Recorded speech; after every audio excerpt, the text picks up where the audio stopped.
เจ้าลูกหนังวิเคราะห์บานเตทีเดส3คู่ประจำวันพุธที่13เดือน5ปี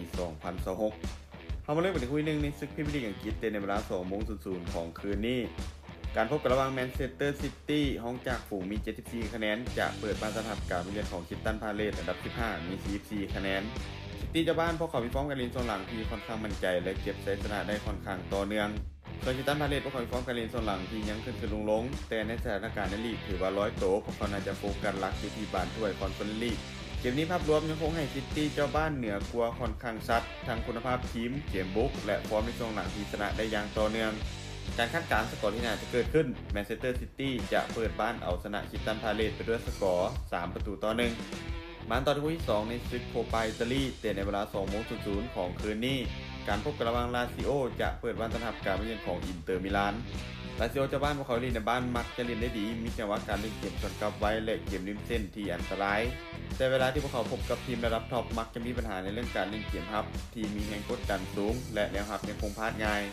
ส่วนอินเตอร์มิลานพวกเขาเบิ่งแล้วยังคงมีความครบเครื่องกว่าทั้งเกมบุกที่มีความแน่นอนและประสบการณ์ในเกมใหญ่โดยเฉพาะฟอร์มการเล่นในช่วงหลังของพวกเขาที่ยิงประตูค่อนข้างต่อเนื่องจากคาเซเลในการยิงประตูที่สูงถึง 2.5 ประตูต่อเกมนี้คาดว่าจะเป็นเกมที่ว่าง่ายสำหรับอินเตอร์มิลานแต่คาดว่าในท้ายที่สุดพวกเขาจะสามารถเฉือนเอาชนะมาได้การคาดการณ์สกอร์ที่น่าจะเกิดขึ้นอินเตอร์มิลานจะบุกมาเอาชนะลาซิโอไปด้วยสกอร์2-1มาตอนคู่ที่3ในศึกลีกฝรั่งเศสในเวลา 20:00 ของคืนนี้การพบกันระหว่างรองห้องจากฝูงมี67คะแนนจะเปิดบ้านต้อนรับการมาเยือนของปารีสแซงต์แชร์แมงจากฝูงมี73คะแนน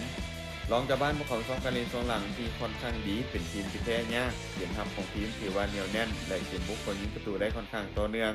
ส่วนปารีสแซงต์แชร์แมงทีมเยือนพวกเขาซ้อมการเล่นที่ดีบ่แพ้กันโดยเฉพาะคุณภาพเกมบุกและระบบการเล่นที่ค่อนข้างที่จะเหนือกว่า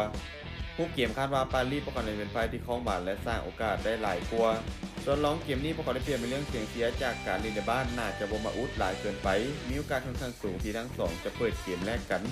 บนจากภาพรวมปารีสพวกเขายังคงเหนือกว่าในแทบทุกมิติแต่จะเป็นเกมที่บ่ง่ายแน่นอนสำหรับพวกเขาน่าจะเก็บชัยชนะมาได้แบบเป็นเบียดการคาดการณ์สกอร์ที่น่าจะเกิดขึ้นปารีสแซงต์แชร์แมงจะบุกมาเอาชนะรองไปด้วยสกอร์2-1สุดท้ายนี้ถ้าทุกคนสนใจแนวทางดีๆแบบนี้อย่าลืมกดไลค์กดแชร์ออกไปเพื่อเป็นแนวทางเพิ่มเติมและไปสนใจอยากลงทุนสามารถกดลิงก์ทางหน้าช่องได้เลยเด้อ